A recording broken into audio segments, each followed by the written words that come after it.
my name is Natalie Lavery. I'm here with Brendan and Jordan, and we're going to talk about Jordan's recent placement at Persefoni and the work that she's doing to, make a difference on climate change and all of that good stuff. So, Jordan, would you mind just starting by giving an introduction of yourself?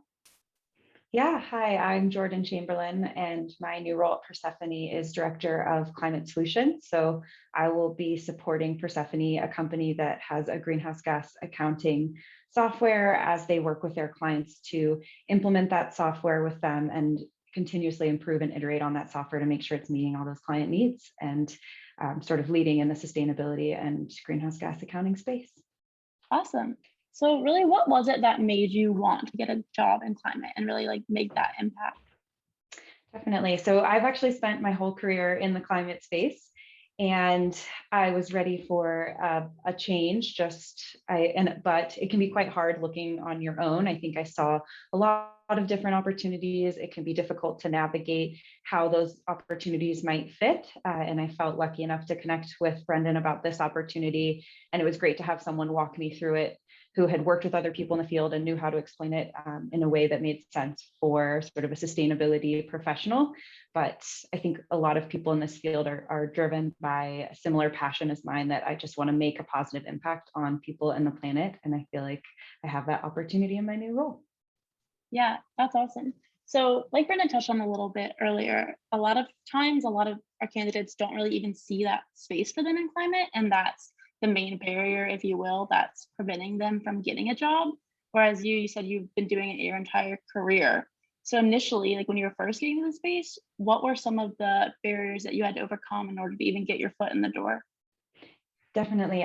I think it was the technical expertise. So I started out working in the nonprofit sector. I had a degree in environmental studies, but I didn't quite have the right skill set for more of the broader sustainability space. So I actually ended up going back and getting a master's degree in corporate environmental management. It's a master's in environmental science and management from the Breton School in Santa Barbara. And the combination of network from that, as well as skill sets, were what really helped, I think, with my current career.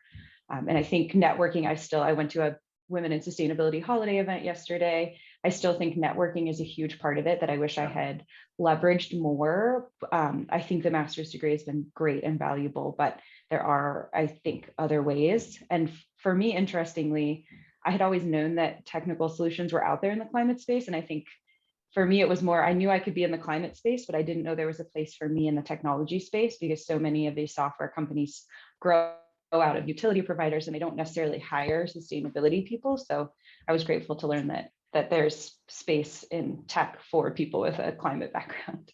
Yeah, that's funny. It's kind of like the exact opposite of what we usually deal with, but Yeah. just to make sure that there's in fact a space for everyone, no matter the background. And I really do like how you touched on the education piece, because that is a really big common misconception, that you have to go back to school, you have to have that experience. And it's really like, at least in our experience, it's no, these are the issues and we need the people working on them. It's all about making those connections and putting yourself out there. So definitely. Are there any other resources? I know you said Women in Sustainability, but are there any other that you would recommend people checking out? I'm a member of the American Center for Life Cycle Assessment. That one is a little bit different because it is a skill set, but if you're interested in understanding the impacts of products or services, American Center for Life Cycle Assessment offers memberships and trainings around life cycle assessment, and it's a great community of technical professionals. There's also often local resources. So Green Drinks is a global one that has local hubs that I really like. And if there isn't a local organization, I think it's great for people to start it. So Women in Sustainability, I'm also part of a corporate sustainability meetup here in Boulder, and they've just been started by people with passion who reached out to their network. So if you have any degree of network, you can start those, and it's amazing how quickly those grow because people want to feel and be part of a community. Definitely. And the sheer fact that it's growing so rapidly too, a lot of people are getting involved. Awesome. Well, thank you. Brendan, did you want to touch on on Jordan's job and all of that? Yeah. So Jordan, I know you brought this up at the beginning of the conversation, but tying back in Persefoni as well as your background, and then I think how you were uniquely positioned to help with Persefoni coming from a sustainability background. and the consulting experience that you have, making this jump to a software company that's doing carbon accounting. So can you maybe tie in a little bit about like, how did you get that background, and like, how are you going to be applying those skills to the work in as much as you can discuss in a week and a half at Persefoni? Yeah, that's a great question. And I think with startups, I see the overlap between startup and consulting pretty well, because in a startup you have to wear a lot of hats, and often in consulting you end up doing the same thing.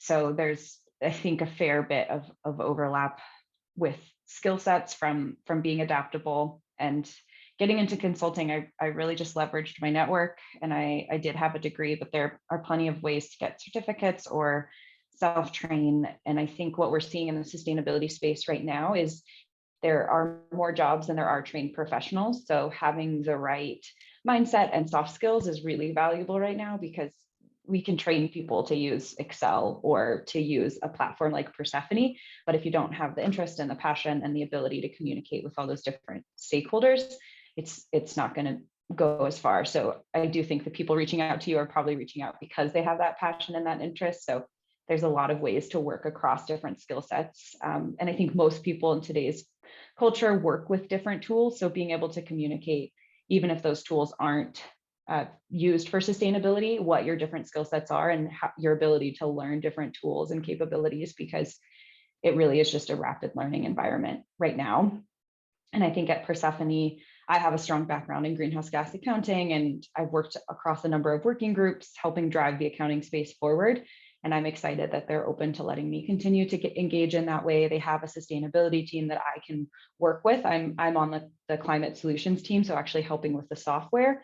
And then they have a sustainability team that's engaging with the broader community. So I'll work across their work and then the product team to help make sure that best practice is continually presented in the tool, and that the tool is doing what it says it should do and doing it well in a way that's decision useful and verifiable for clients. I mean, a perfect fit, right? Perfect fit for your background in so many ways. So that's exciting. Well, good. Congratulations. One of the things that we're most proud of as an organization is the partnership that we have with 1% for the Planet. Finding people jobs in the space is obviously incredibly rewarding, but the partnership that we have with 1% for the Planet and trying to give back to organizations that are doing really good work for the environment. And in our particular case, we really wanted to shine a light on organizations that reflected our DEI initiatives and the focus on communities that are sometimes left behind. And so, you know, we had 4 nonprofits that we gave you to pick from, and we'd like to make a donation to one of those nonprofits in your name. So who did you pick? Yeah, being a climber and interested in renewable energy, I will pick the Honnold Foundation. And I'm so grateful that you do the 1% for the Planet opportunity. I think it's a really unique and special offering that you have. Yay, that's so exciting. They're such an incredible organization. And yeah, they've been amazing with collaboration efforts and making sure that we're really enhancing our partnership. So yeah, great choice. And like I said, I'm a little biased, but yeah, Yes. That's awesome. Perfect. Well, yeah, so I think that's all the questions we had for you, Jordan, unless there's anything else that you wanted to touch on that we didn't bring up. No, I think that's good. Yeah, thank you again for all your help, Brendan.